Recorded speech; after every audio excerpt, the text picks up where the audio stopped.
This week on the 411, Obama-Romney round 3, Donald Trump and more. The third presidential debate gave us more of the same, where President Obama annihilated a demure and surprisingly agreeable counterpart in Mitt Romney, who was doing his best to quote-unquote hug the president's overseas policies. I think Governor Romney maybe hasn't spent enough time looking at how our military works. You mentioned the Navy, for example, and that we have fewer ships than we did in 1916. Well, Governor, we also have fewer horses and bayonets because the nature of our military has changed. We have these things called aircraft carriers where planes land on them. We have these ships that go underwater, nuclear submarines. And so the question is not a game of battleship where we're counting ships. It's what are our capabilities? And so when I sit down with the Secretary of the Navy and the Joint Chiefs of Staff, we determine how are we going to be best able to meet all of our defense needs in a way that also keeps faith with our troops, that also makes sure that our veterans have the kind of support that they need when they come home. And that is not reflected in the kind of budget that you're putting forward because it just doesn't work. All right. And, we visited the website quite a bit, and it still doesn't work. Whether he was trying to tack to the center and not resemble his Republican predecessor in George W. Bush, or he was simply way out of his political depth on foreign policy, Mr. Romney appeared a different man than before, while President Obama finished on a high note in the final political debate of his life. Without any discussion on world hunger, melting polar ice caps, and an agreement on drone strikes of all things, the night more resembled two moderate Republicans in a primary debate who had just made a backroom deal to be running mates.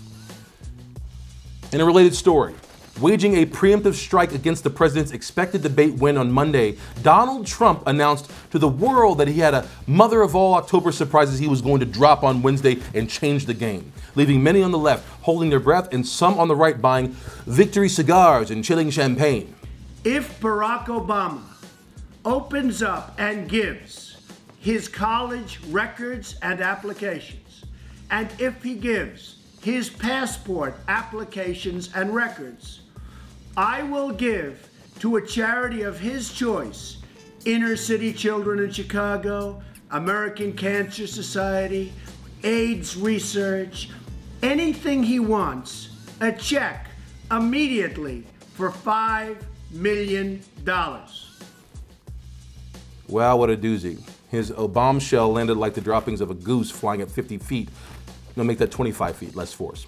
Expected to be a political catalyst meant to drive people, all the undecideds that is, into former Massachusetts Governor Mitt Romney's camp, Mr. Trump's big reveal ironically did the opposite, giving men and women of most political stripes a reason to come together and in a collective laugh at and not with the Manhattan mogul who continues to jettison himself further into the oblivion of media irrelevance.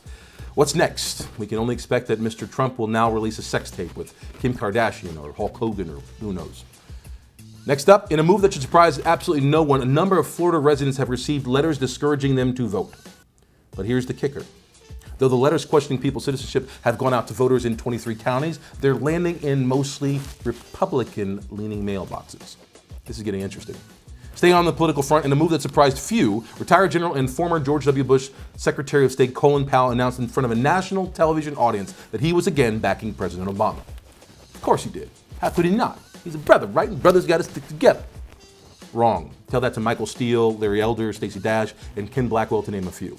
Now, evidently, Mr. Powell threw his support behind President Obama because of his foreign policy bona fides and a lack of a coherent Romney policy, or to bring the show full circle, the Obama-light foreign policy Mr. Romney espoused on Monday night.